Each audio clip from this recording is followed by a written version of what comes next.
میرے بھائی اب یہیں رک کر کے میں تھوڑا سا اشارہ کرتا چلوں، دینی اور مذہبی ذمہ داروں کو بھی یہاں سوچنے کی ضرورت ہے۔ وہ جو آدمی گیا تھا وصولنے، وہ دینی کام کرنے گیا تھا، مذہبی کام کرنے گیا تھا، اور اس ہدیے کو نبی اکرم صلی اللہ علیہ وسلم نے اسے دینے نہیں دیا، اپنانے نہیں دیا، بلکہ سخت گرفت کی، وعید سنائی۔ میں سب کی بات نہیں کرتا، کچھ ایسے ہیں جو دین کے نام پہ، مذہب کے نام پہ، اسلام کے نام پہ، خدمت کے نام پہ، پتہ نہیں کس کس نام پہ پیسے وصولتے ہیں اور ہڑپ جاتے ہیں،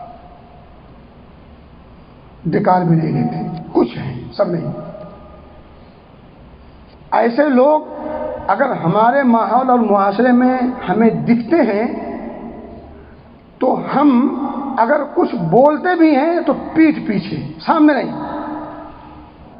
کچھ لوگ کہتے چلو کچھ تو کام ہو رہا ہے، کچھ تو خدمت ہو رہی ہے، کچھ تو امت کے طلباء کی پڑھائی کا انتظام یا امت کے غریب نادار لوگوں کا انتظام ہو رہا ہے، چلو کچھ تو ہو رہا ہے، اگر وہ کچھ کھا پی رہا ہے، اپنا بھی بنا رہا ہے، کچھ تو کر رہا ہے۔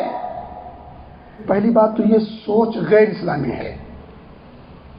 یہ سوچ کر کے چھوڑ دینا کہ وہ غبن کر رہا ہے،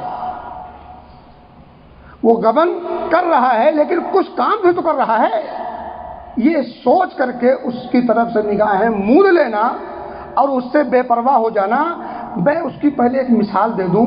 اگر آپ کی اپنی ذاتی کوئی کمپنی ہو اور ایک آدمی اس میں کام کرتا ہو، بڑے عہدے اور پوسٹ پر ہو، اور وہ چوری کرتا ہو اور آپ نے دیکھ لیا ہو، آپ کے پاس پروف ہو، تو کیا آپ اس کو چھوڑ دو گے یہ کہہ کر کے کہ چلو غبن تو کر رہا ہے، چوری تو کر رہا ہے، لیکن کچھ کام بھی تو کر رہا ہے، چھوڑ دو گے اس کو؟